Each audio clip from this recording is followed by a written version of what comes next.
Hello, everybody. Thank you very much for joining me. I am Dr. Packer, and this is the 9-Minute Podcast, and we are at episode 30.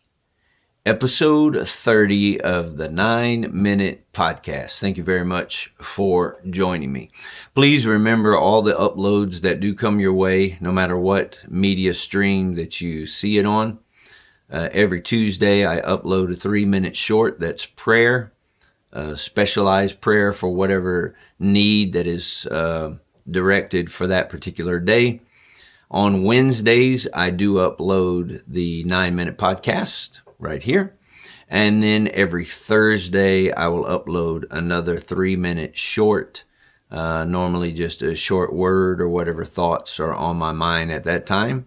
And then on the weekends, I do upload the full messages from the chapel, and whether it's the chapel at Belford Hills or the North Chapel, and you can view that as well. It's not the full service. It is only the time of the message, and it never goes longer than 30 minutes. Messages are always less time than that. And the reason is because I believe that 30 minutes is long enough for a bad message and short enough for a good message. I think that's right.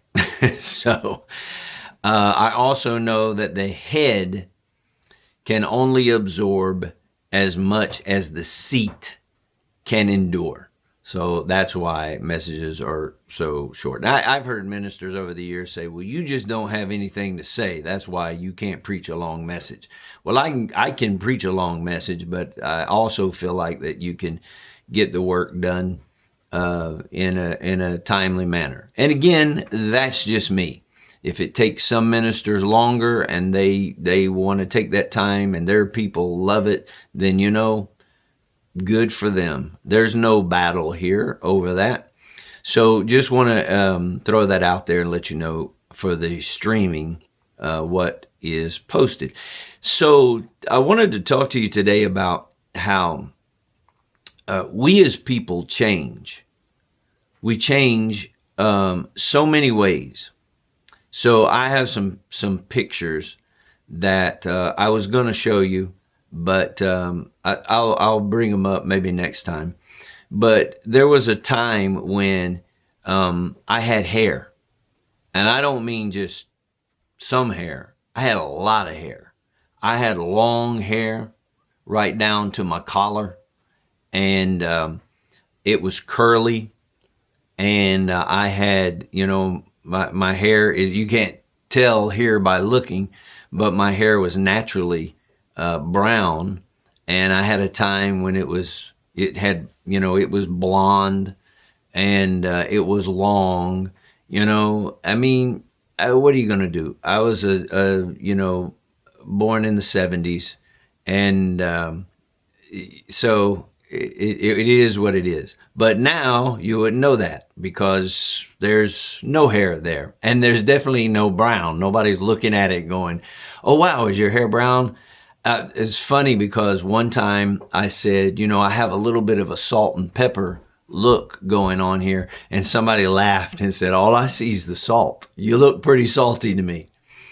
But we change. We change. Clothes, that styles change. We don't wear what we used to wear. But if we had been smart, what we did wear in the 70s and the 80s, we just hold on to it. It's going to come back around. I was having a conversation with my sister, and she was talking about how the hip huckers and the bell bottoms, when the times changed and they thought, man, these things are gone forever. And now, you could wear that stuff today and people would look at it and say, that's fantastic. We change. We change.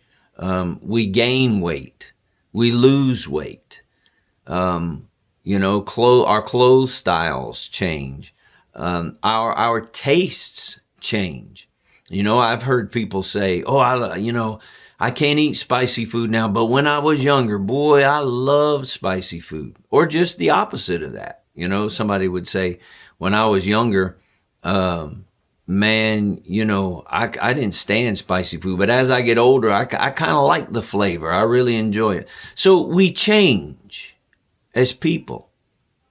And one of the things that I think we have to understand is it's a natural evolution of not just how we look or how we dress or our tastes or our style, but also we change and evolve in our beliefs.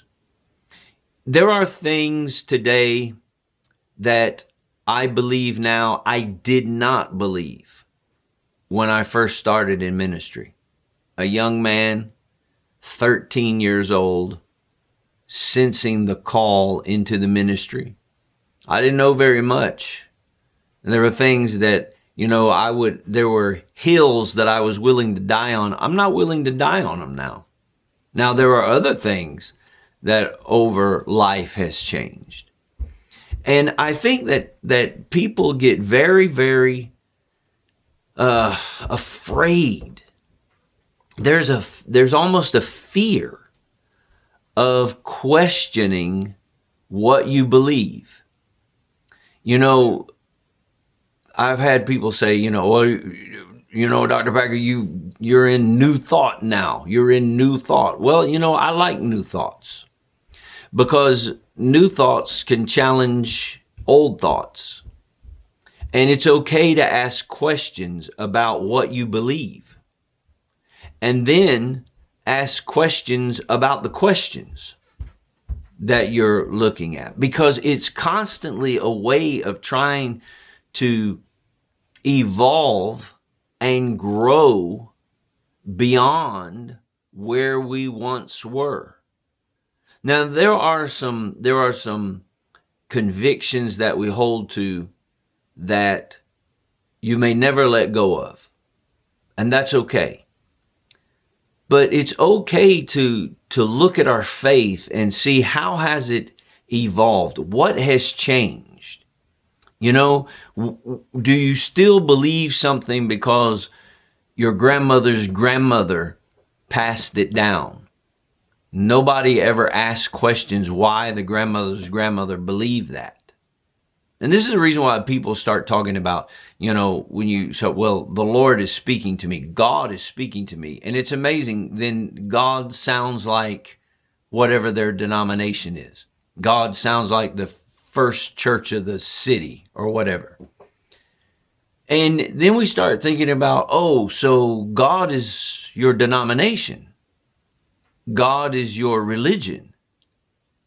God is not your maker or your source or the one that's helping you walk through life. Because then we relegate God to a list of do's and don'ts. And he's so much more than that. I don't want a God I can put in a box. I don't want to believe in a God that I can put in a box. I want a God that is big, and I am growing and learning and am evolving in my beliefs as I get deeper and deeper in my walk with the Lord. And these are some things that I think are worth asking the questions about. We grow, everything changes.